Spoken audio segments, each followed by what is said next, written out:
और जो शिव संध्या करते उनको पता है तीनों संध्याओं के भगवान शिव जी के रूप और स्वरूप का वर्णन अलग है। जब सुबह में हम भगवान शिव जी के संध्या करते हैं तो भगवान शिव जी को हम गौरव वर्ण देखते हैं, भगवान शिव जी को हम कल्याणकारी देखते हैं। हम ध्यानस्थ भगवान गौरव वर्ण का ध्यान करते हैं।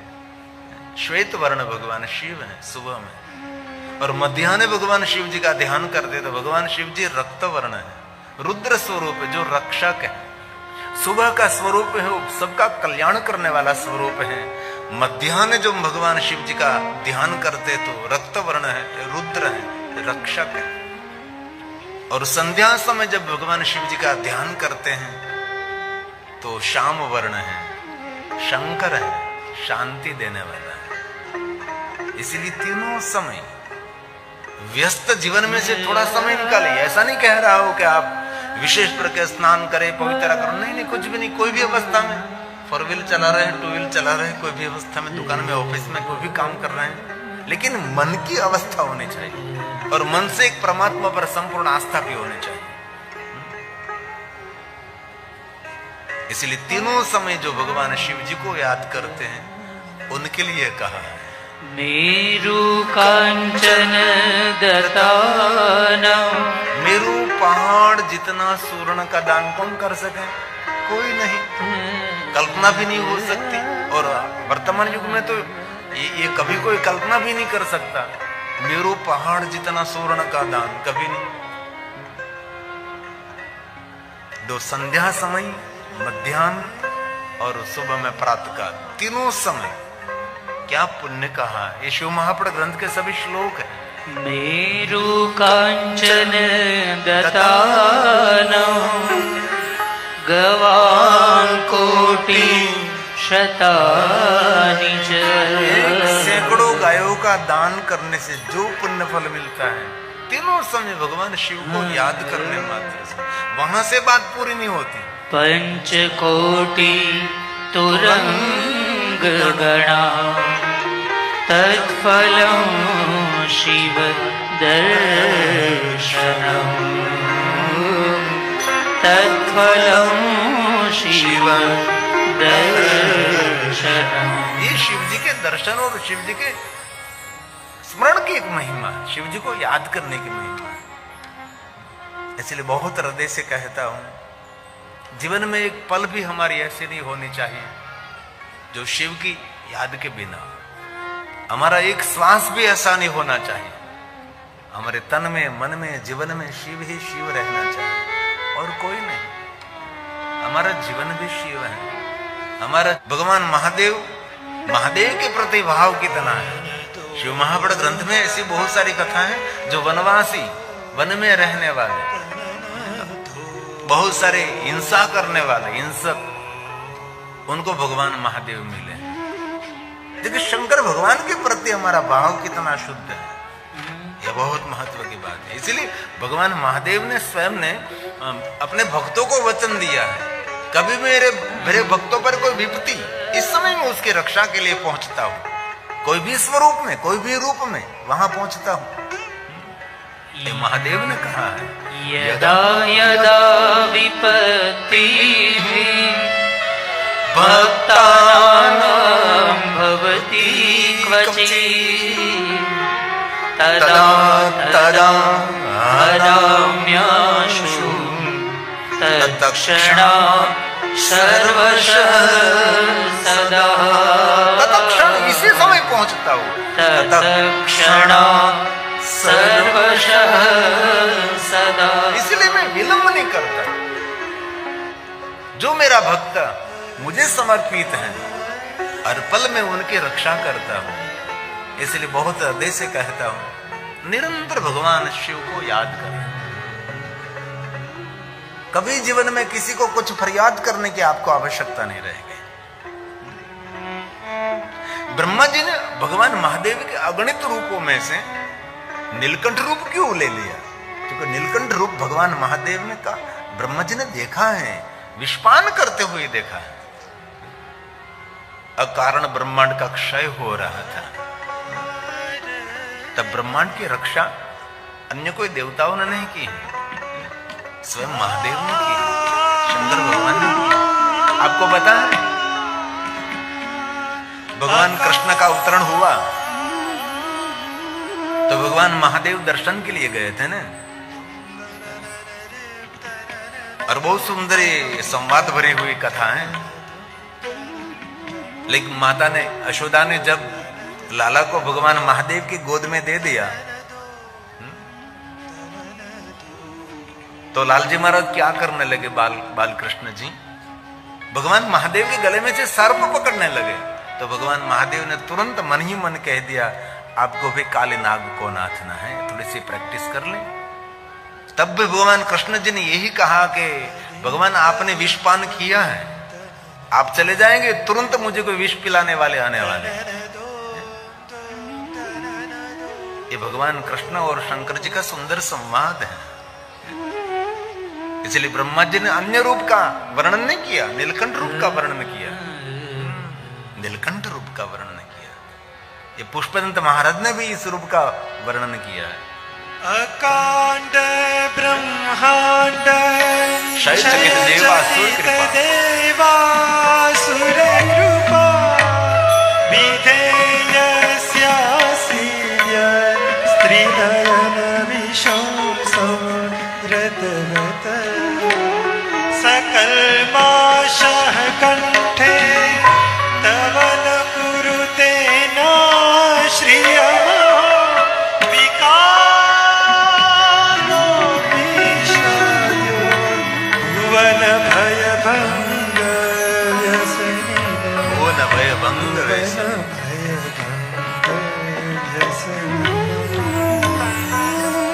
इसलिए ब्रह्मा ने कहा, बाबा अगणित रूपों में से नीलकंठ रूप मुझे बहुत प्रिय है, मैं नमस्कार करता हूँ, मैं आपको प्रणाम करता हूँ। नमोस्तवनंत रूपाय नीलकंठ नमोस्तुते अविज्ञान स्वरूपाय कैवल्याय मृताय च कैवल्याय मृताय च।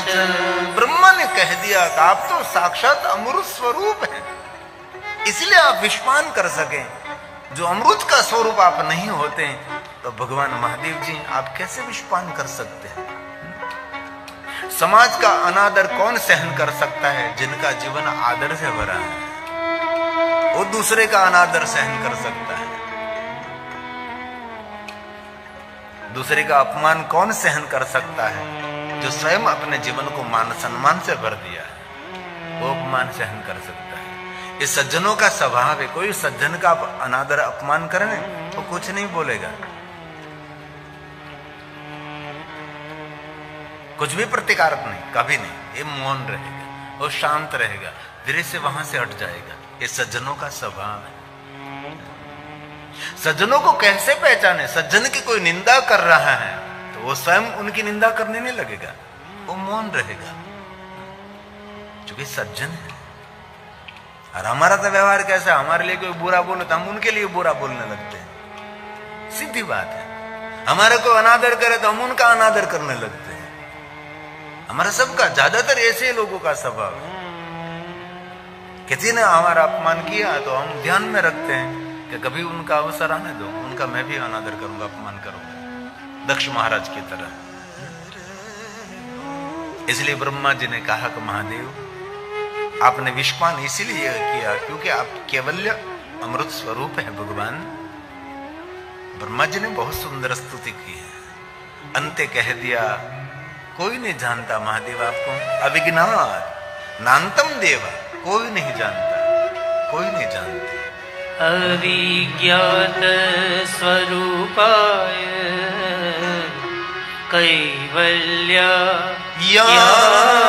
कैवल्यामृताय च। केवल्य अमृत स्वरूप है, नान्तम देवा, कोई देव नहीं जानते। विजानासी मतलब कोई नहीं जानते। नान्तं देवा विजानन्ति, मैं तो नमस्कार करता हूँ, मैं तो प्रणाम यस्य तस्मै नमो नमः। मेरी वाणी आपकी प्रशंसा नहीं कर सकती, ये ब्रह्मा जी ने कह दिया। यं न वाचः प्रशंसन्ति, मैं प्रणाम करता हूँ। नमस्तस्मै चिदात्मने, नमस्तस्मै चिदात्मने। हे भगवान, मेरे प्रणाम का स्वीकार कर। ऐसी बहुत लंबी स्तुति ब्रह्मा जी ने महादेव के प्रति भाव प्रकट किया। भगवान द्वारकाधीश ने भी भगवान शंकर जी की बहुत सारी लंबे लंबे स्तुति की है। कदम कदम पर द्वारकाधीश भगवान कृष्ण जी ने महादेव की उपासना की है। अब वृंदावन में कथा करने के लिए गए थे तो वृंदावन में हमने कृष्ण के शिव भक्ति पर पूरा वर्णन किया था। द्वारकाधीश भगवान कृष्ण को इतना बड़ा सामर्थ्य कहां से मिला, तो कि भगवान महादेव की उपासना से, भगवान शिव की साधना से।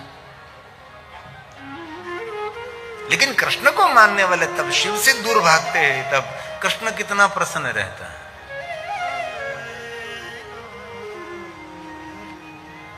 इतना बड़ा युद्ध खेलना था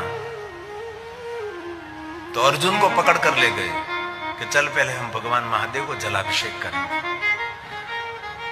और अर्जुन और द्वारकाधीश भगवान कृष्ण ने मिलकर भगवान महादेव को जलाभिषेक किया। और ये अयोध्या नगर में कभी होनी अनहोनी होने लगती थी, तब राजा दशरथ जी विद्वान ब्राह्मणों को आमंत्रित करके विशेष प्रकार से भगवान महादेव को अभिषेक कराते थे।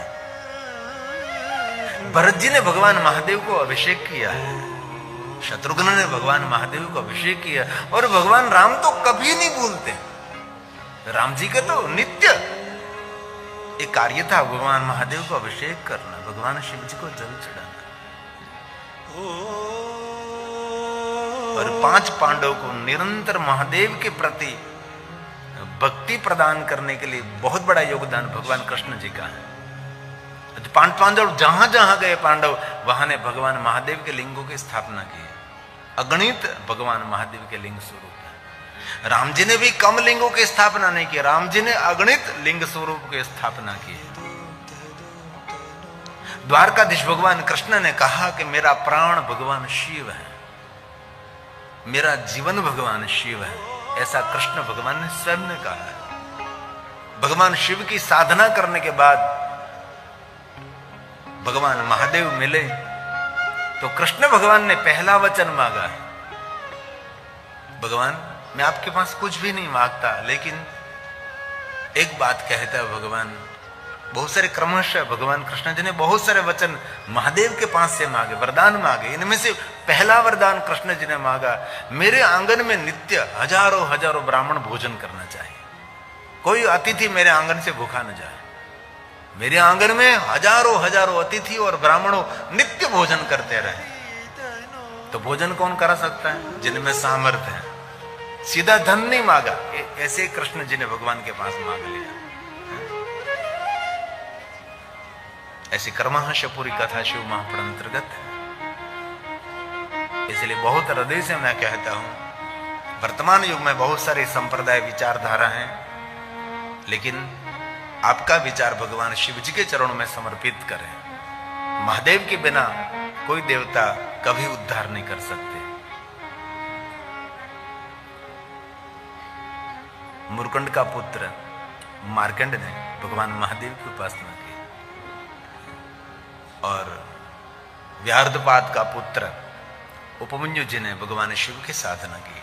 तब माता ने क्या कहा था, बेटा आपके पास को अन्य देवता आपको प्रलोभन देने के लिए आए, इंद्र कुबेर वरुण कोई भी देवता आवे, कहे कि तू मेरे पास से कुछ मांग ले, किसी के पास से नहीं आपको मांगना है, सिर्फ मांगना है तो महादेव के पास मांगेगी। तब उपमन्यु ने मां को पूछा था, तपस्विनी देवी मां को पूछा, मां ऐसा क्यों, कोई देवता मुझे कुछ वरदान देने के लिए आए और उसके पास में क्यों ना मांगू। तब उपमन्यु की माता ने कहा था, बेटा उपमन्यु कोई भी देवता कुछ भी देता है वो दीर्घ काल तक आपके पास नहीं रहेगा, लेकिन जो महादेव देता है जायते नात्र संशय, ये कभी खाली नहीं होता, ये कभी नष्ट नहीं होता, ये निरंतर है, दीर्घ काल तक वो रहता है। इसलिए भगवान महादेव जो देता है वो कभी खाली नहीं होता। और भगवान विष्णु जी ने देवताओं को कहा कि देवताओं, परोपकारी माता पिता किसको आप मानते हैं? जो माता पिता अपने बच्चों के लिए बड़ी जमीन, बैंक बैलेंस, धन संपत्ति, वैभव, सोना चांदी, हीरा मोती छोड़कर पहुंचे, उस सबसे बड़ा उपकारी माता पिता मानते हैं। देवताओं ने नतमस्तक रहकर हाथ जोड़कर भगवान विष्णु को कहा, भगवान आप बताइए। विश्व के सभी देवताओं को शिव भक्ति का मार्गदर्शन भगवान विष्णु जी ने किया। तब भगवान विष्णु जी ने कहा कि देवताओं, अपने पुत्र और पुत्री के लिए धन संपत्ति, वैभव, जमीन जागीर, बैंक बैलेंस, सोना चांदी, हीरा मोती, बहुत सारे धन संग्रह करके अपने बच्चों को समर्पित करते हैं। वो माता पिता परोपकारी नहीं है। लेकिन परोपकारी माता पिता उसको कहा जाता है जो माता पिता अपने बच्चों को भगवान महादेव की भक्ति का दान करें। जो माता पिता अपने बच्चों को शिव भक्ति का मार्गदर्शन करे, वो सबसे बड़ा परोपकारी माता पिता है। उससे बड़ा कोई परोपकारी माता पिता कोई दुनिया में नहीं है। ऐसा भगवान विष्णु जी ने देवताओं को कहा है। इसलिए धन्य वो माता पिता हैं जो माता पिता अपने बच्चों को भगवान महादेव की भक्ति का दान करते हैं, भगवान महादेव की भक्ति का मार्गदर्शन करते हैं। जैसे माता तपस्वी देवी ने उपमन्यु को शिव भक्ति का मार्गदर्शन किया। इसलिए शिव हमारे सबके लिए मूल है। शिव के बिना कुछ भी हमारा नहीं। ब्रह्मा ने कहा कि हे नारद, सुनिए मैं आपके समक्ष भगवान महादेव की कथा कहता हूं। जब शिव कथा का प्रारंभ होगा तब सर्व पापों क्षयो भवे। ये कथा प्रारंभ होने मात्र से जन्म जन्मांतर के पापों में से मनुष्य मुक्त हो जाएगा। ये ब्रह्मा जी ने कहा। अब कथा शुरू कर रहे हैं कौन? ब्रह्मा जी ब्रह्मलोक में महादेव की कथा का द्वार खोल रहे हैं, महादेव की कथा का कपाट खोल रहे हैं। इस स्वयं ब्रह्मा जी ने कहा, हे नारद, हे नारद, यश्रुत्वा सर्वलोकानां सर्वपापक्षयो भवेत्। सभी पापों में से मनुष्य मुक्त हो जाएगा कथा प्रारंभ होने मात्र से। तदहं ते प्रवक्ष्यामि शिवतत्त्वं नामयम्। शिवतत्त्वं नामयम्। मैं अकेला नहीं नारद, हम दोनों मिलकर भगवान शिव जी को प्रणाम करते हैं। शिव तत्वम नाम अयम। मैं अकेला नहीं, हम दोनों मिलकर भगवान शिव जी का नाम लेकर भगवान महादेव की कथा का प्रारंभ करेंगे। ब्रह्मा ने कहा, नारद सुनिए, आपके समक्ष में भगवान शिव कथा का प्रारंभ कर रहा हूं, परंतु एक बात का मैं स्वीकार करता हूं, मैं इस तत्व को नहीं जानता। शिव तत्वम मया नैव, मैं नहीं जानता ये तत्व कौन है, मुझे पता नहीं। ब्रह्मा जी ने कितना सहजता पूर्वक स्वीकार कर लिया। और एक बात जीवन में दिल से याद रखें, जिन विषय पर आपको कुछ भी पता नहीं, इन पर कभी बोलना नहीं चाहिए। गुजराती में कहूं तो जे वस्तु ने आपने खबर नहीं तेना पर बोलવું नहीं। જે વસ્તુ આપણને આવડતી નથી એ સ્વીકાર લે કે ભાઈ મને આ નથી આવડતું, આ દાળ ઢોકળી કરતા મને નથી આવડતું, નથી આવડતું, પછી નો આવડતું ને આપણે લોંદો બનાવી દઈએ તો પછી આપણી કેટલી હાનિ થાય, આપણે અપકીર્તિ થાય। જે વસ્તુ આપણને આવડતી નથી, જે વસ્તુ આપણને ખબર નથી, સહજતાથી સ્વીકાર લે કે મને ખબર નથી। ખોટા જવાબ આપવા એના કરતા સીધી રીતે સ્વીકાર લેવો। અમે એમએસસી में इंटरव्यू આપવા જઈએ ને અમને શીખવાડવામાં આવે જે વસ્તુની ખબર નથી એ તમારે કહી દેવાનું કે આ મને ખબર નથી। ખોટો જવાબ નહીં આપવાનો પણ સ્વીકાર લેવાનું કે મને ખબર નથી। અસમંજસ જવાબ નહીં આપવાનો, લગભગ લગભગ લગભગ લગભગ નહીં, મને ખબર નથી, સોરી સર, આટલું મને ખબર છે। એનો નિયમ છે એમ્બેસીનો। ઘણા લોકોને ઇન્ટરવ્યુ આપવા જવાનું થાય તો સ્પષ્ટ જવાબ આપવા, ખબર નથી, નથી ખબર, અને હંમેશા ત્યાં સાચું બોલવું। કોઈ પણ દેશમાં જતા હોય તો ઇમિગ્રેશનમાં હંમેશા સાચું બોલવાનું, જૂઠું બોલો એટલે એકલો તુરંત પકડી લે લોકો. કારણ કે આપણે જયારે જૂઠું બોલતા હોય ત્યારે આપણા મુખના આંખના હાવભાવ જુદા હોય, આપણે સાચું બોલતા હોય ત્યારે આપણા મુખાકૃતિઓ રે આપણે આંખનો ભાવ જુદો હોય. એ લોકો આપણો ચહેરો નહીં આપણી આંખ જોવે, આંખ ઉપરથી લોકો ઓળખી શકે છે આપણને. તેથી જે વસ્તુની ખબર નથી ખબર, તેથી કહ્યું બ્રહ્માજી હું નથી જાણતો. પોતાના પુત્ર નારદને કહે છે મને ખબર જ નથી કોણ છે. બ્રહ્મા બોલ્યા છે શિવ તત્વમ મયાનેવ વિષ્ણુ નાપી યથારતઃ. બિલકુલ શિવ તત્વને જાણતો નથી, પરંતુ વિષ્ણુ ભગવાન થોડું ઘણું જાણે છે. विष्णु ना भी यथारथ थोड़ा सा विष्णु जानते हैं, लेकिन किसी को पता नहीं. ज्ञात च परम रूप कोई है, कौन है? मद्भूतम च परेण मद्भूतम च परेण. शिव तत्वનું જ્ઞાન થવું એ લગભગ આપણા માટે અસંભવ છે એવું કહ્યું છે. અને જેને શિવ તત્વનું જ્ઞાન થયું એ સાક્ષાત શિવ સ્વરૂપ છે. શિવ જ્ઞાનાત સ્વરૂપમ, એ સાક્ષાત ભગવાન શિવજીનું સ્વરૂપ છે. અને એ પોતાના જીવનમાં કૃત્યો ભવેન્નર. સૌને શિવ તત્વનું જ્ઞાન થતું નથી, પણ જેને થઈ ગયું भवेन्नर कृत्य धन्य थे, वो धन्य हो गए.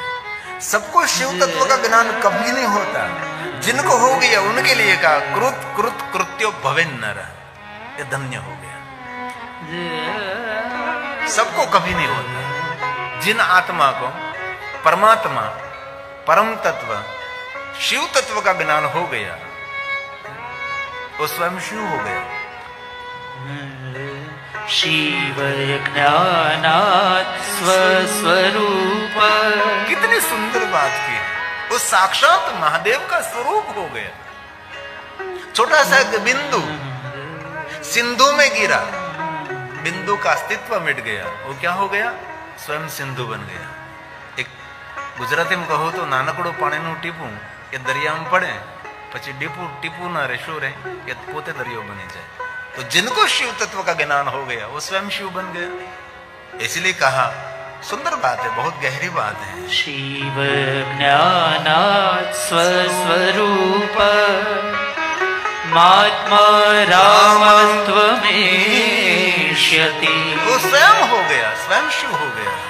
आत्मा रामत्व संसीतो. कृत हो गया. कृत कृत कृत्यो भवेन्नरः. कृत कृत कृत्यो भवेन्नरः. इसलिए भगवान स्वयं महादेव ने कहा, जो मेरे भक्तों में प्रीति रखते हैं वही मेरा सच्चा भक्त है. भगवान महादेव ने स्वयं ने कहा कि जो मेरा परम भक्त है, मुझे जो समर्पित है, उनमें जो प्रीति रखते हैं शिवस्य है, शिव भक्तस्य शिव प्रीतितरो भवे, और मुझे बहुत प्रिय है. महादेव ने स्वयं ने कहा कि मेरे भक्तों में जो प्रीति रखता है उन पर मेरा बहुत आदर रहता है, उनको मैं बहुत प्रेम करता हूं, उन पर मैं प्रीति रखता हूं. थोड़ा ध्यान दीजिए, कोलाहल थोड़ा कम करें, पीछे बहुत जगह है, बैठ जाएंगे, इसलिए थोड़ी सी शांति से. हम घणी વાર પથારી કરવામાં હવાર પડી જાય આપણું, આગળ 11 વાગી જશે આપણે, એટલે થોડા सा यहाँ ध्यान दीजिए. ये स्वयं महादेव ने वचन दिया है. पूज्य शिव भक्त स्व. श्लोकात्मक इसीलिए मैं आपको बता रहा हूं, मैं सिद्धांत के साथ आपको कहना चाहता हूं. बाकी तो कथा में सासो ना दाखला दे कथा पूरी થઈ શકે, कथा ની અંદર લૌકિક વાતો કરીને કથા તો પૂરી થઈ શકે. 3 કલાક મારે તો તમને સંભળાવવાનું છે, કાઈ પણ સંભળાવવું, નચાવું, કુદાવું, હસાવું, કાલ્પનિક દ્રષ્ટાંત દઉં, बहुत कुछ, लेकिन नहीं, हम शिव जी की दुनिया को पहचानना चाहते हैं। शिव की दुनिया में हम कुछ थोड़ा सा डुबकी लगाना चाहते हैं। इसलिए स्वयं महादेव ने वचन दिया, पूज्य शिव भक्त स्व शिव प्रीततरो भवे शिवस्य शिव भक्तस्य भेदो नास्ति शिवो हि सः। थोड़ा ध्यान दीजिए, थोड़ा सा ध्यान दीजिए। स्वयं भगवान ने कह दिया कि मेरा भक्त और मुझ में भेद नहीं देखना चाहिए।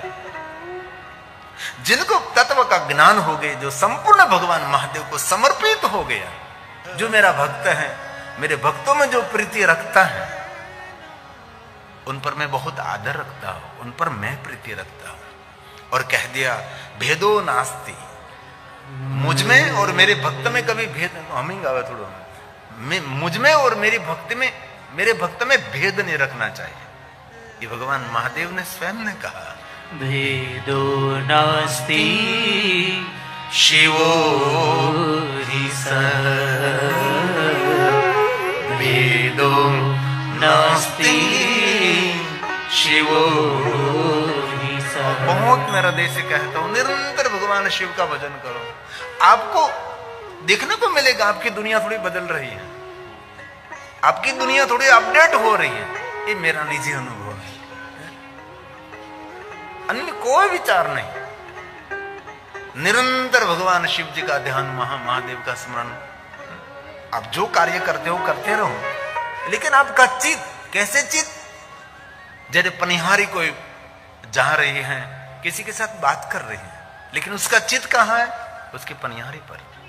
एक बेड़ा, दूसरा बेड़ा, तीसरा, ऐसे तीन तीन बेड़े, अंतिम जो है वहां उसका ध्यान रहता है। वैसे ध्यान स्थिति आप बना सकते हैं, नहीं उठ सकता ऐसा नहीं। इसीलिए ऋषि मुनियों ने कहा शिव भक्ति ही, शिव भक्ति। हमको कुछ भी नहीं चाहिए, हमको महादेव की भक्ति चाहिए बस, और कुछ नहीं। और कोई ऋषि ने भगवान के पास से धन संपत्ति वैभव कभी नहीं, कुछ नहीं मांगा। अरे भगवान स्वयं महादेव जी कुंभ ऋषि के पास कथा श्रवण करने के लिए गए, और अगस्त्य महात्मा ने भगवान महादेव को कथा कही, राम जी की कथा सुनाई, और संपूर्ण कथा श्रवण करने के बाद भगवान महादेव ने स्वयं ने कहा कि कुंभज कुछ मेरे पास से मांगो। कुंभज ने कहा भगवान महादेव आपके पास से कुछ भी मांगना नहीं चाहता, ऋषि पूछे हरि भक्ति सुहाई, मुझे भक्ति चाहिए, मुझे आपकी भक्ति मिला, आपके चरणों में मेरा संपूर्ण प्रेम रहे। रामचरितमानस। ऋषि पूछी हरि भक्ति सुहाई। यहाँ कुंभ ऋषि कह सकते थे मेरे आश्रम में बहुत सारी असुविधा है, बहुत कुछ बना दीजिए, बहुत कुछ कर दीजिए, और भगवान शिव के आगे कोई मांगना भूले। महादेव की मां जो कुछ मांगते हैं सब कुछ महादेव दे सकता है। मैं तो सालों से एक सूत्र बोलता हूं, मांगने के बाद जो देता है उसको देव कहा है, लेकिन कुछ भी मांगते नहीं और देता रहता है, वही मेरा महादेव है। हमारी योग्यता के अनुसार जो देता है वो ये देव है, लेकिन हमारी कोई योग्यता नहीं है, तभी तो भगवान महादेव मेहर करते हैं, देते ही रहते हैं, वो हमारा महादेव है। शिव कभी योग्यता नहीं देखते, शिव भाव देखते हैं। भाव भावा कर्म शिवा। या कुंभ ऋषि बहुत कुछ मांग सकते थे, लेकिन नहीं मांगा। मांगा तो क्या मांगा? ऋषि पूछी हरि भक्ति सुहाई। हमको तो सबको महादेव आपकी भक्ति चाहिए, बस आपका सानिध्य चाहिए। शिवे भक्ति शिवे भक्ति शिवे भक्ति भवे भवे। भो भक्ति आपो जशोदा न जाया, सती रे संघावती हरि ने हराया। एक बहु नहीं बहु बहु भक्ति। कितनी सुंदर बात करी है। शिवे भक्ति शिवे भक्ति शिवे भक्ति शिवे भक्ति भवे भवे। अन्यथा शरणं नास्ति। अन्य कोई देवताओं का शरण मुझे नहीं चाहिए, कभी नहीं, कभी नहीं। अन्य देवताओं के शरण चरण में नहीं जाना चाहता, मैं सिर्फ त्वमेव शरणं मम, त्वमेव शरणं मम। मुझे तो आपका ही शरण चाहिए और किसी का नहीं। अन्यथा शरणम नास्ति। कितना सुंदर भाव देगा, तवमेव शरणम मम।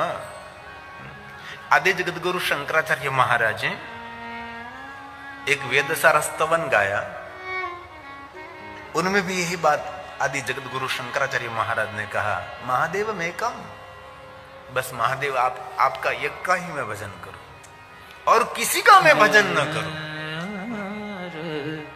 जो आदि जगत गुरु शंकराचार्य महाराज की एक सुंदर रचना है वेदसार स्तवन। महादेव में कौन स्मरामि स्मरामि।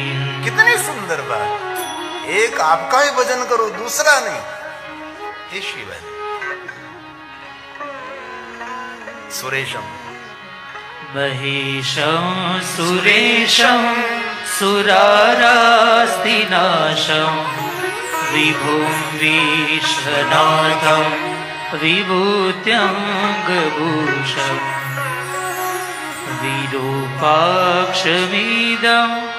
वर्कवहनीर्त्रिनेत्रं सदानन्दमीडे प्रभु पंचवक्त्रं, सदानन्दमीडे प्रभु पंचवक्त्रं। इसलिए शिव चाहिए और कोई नहीं। अन्यथा शरणम नास्ति, मुझे किसी के शरण में नहीं जाना है। तवमेव शरणम, मुझे आपका शरण है। अरे शिव महापड़ ग्रंथ में तो ऋषि मुनि ने कह दिया कि भगवान आपके पास कभी मांगने की चेष्टा नहीं करते हम, लेकिन भगवान आप कुछ मांगने के लिए कह रहे हैं, इसलिए मांग रहे हैं। बाबा इस जन्म में तो आपकी भक्ति मिली है, लेकिन दूसरा जन्म वहां हमको मिले जिनके कुल में महादेव आप इष्ट के रूप में हो। शिव भक्त कुल में जन्म मिलना चाहिए।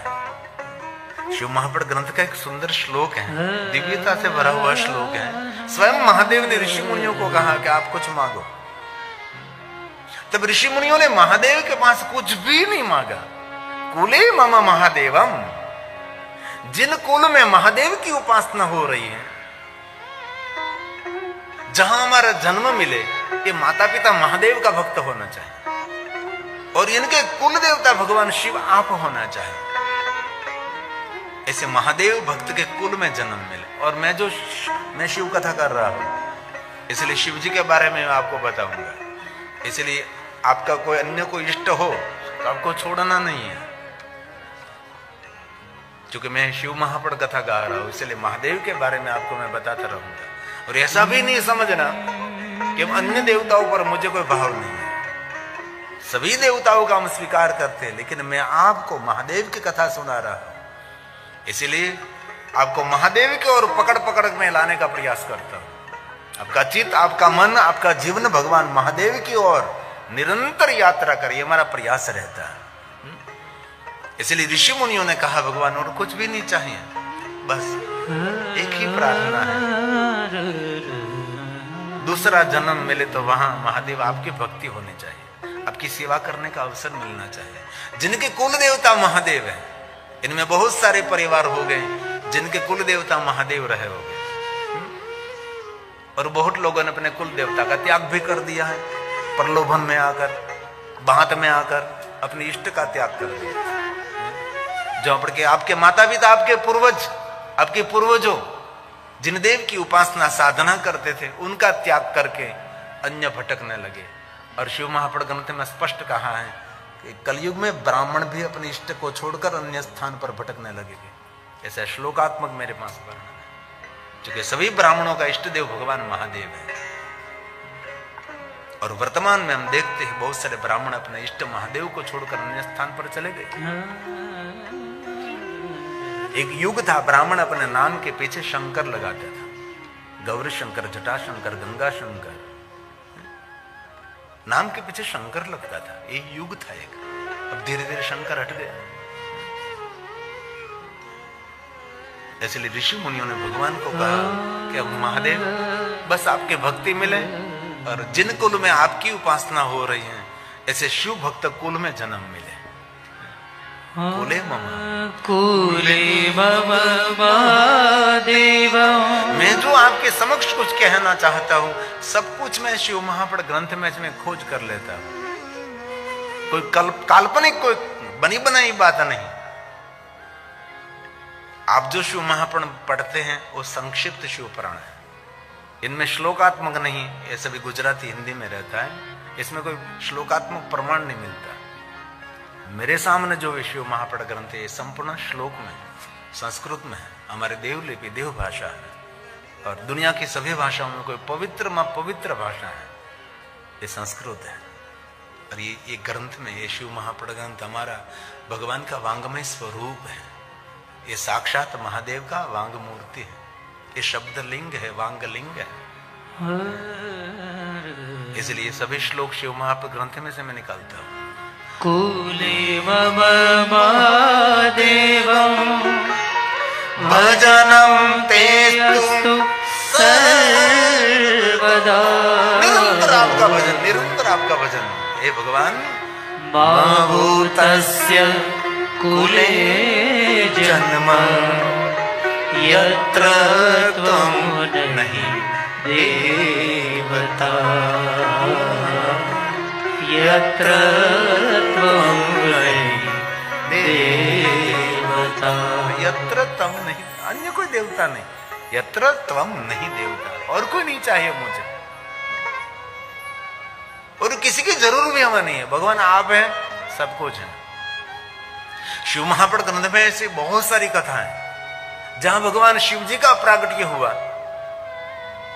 अन्य देवताओं को वहां आह्वान नहीं करना पड़ता, वैसे देवता वहां उपस्थित हो जाते हैं। लौकिक बात सुनाओ, यहां देश का बड़ा प्रधान आ रहा है तो मुख्यमंत्री को कहना नहीं पड़ेगा आप आओ, उनका तो कर्तव्य बन जाएगा, वहां जाना ही पड़ेगा, उससे पहले जाना पड़ेगा। वैसे जहां जहां शिव जी प्रकट होते हैं वह विश्व के देवता वहां उपस्थित हो जाते हैं। सिर्फ देव नहीं, देवगण भी वहां उपस्थित रह जाते हैं। ये शिव की दुनिया है। लेकिन शिव महापुराण ग्रंथ का इतना प्रचार प्रसार नहीं हुआ, इसीलिए लोग शिव से दूर चले गए। कहने में मुझे दुख हो रहा है।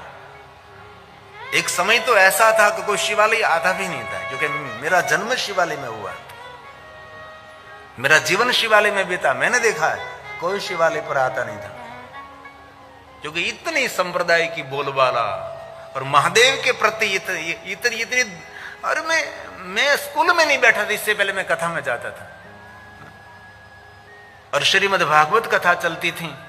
इनमें कोई शिव जी का कोई चरित्र हो तो लोग उन पर हंसते थे, वक्ता भी उन पर हंसाते थे। नारद जी का चरित्र तो उन पर हंसते थे, शिव जी पर हास्य करते थे। ये शिव है। और बहुत छोटे थे, मेरे गांव में कोई धर्माचार्य आए थे तो हम गए वहां उसके दर्शन के लिए। बहुत छोटे थे, स्कूल में भी नहीं बैठे थे, तो उनके घर एक महादेव की छवि देख लिया उसने। तो ये आचार्य जी इतने क्रोधित हो गए और तुरंत इस महादेव की छवि को निकाल दिया वहां से। तब तुम छोटे थे। शिव के प्रति इतना द्रोह कहां से आप ला गए? शिव हमारा सबका जीवन है।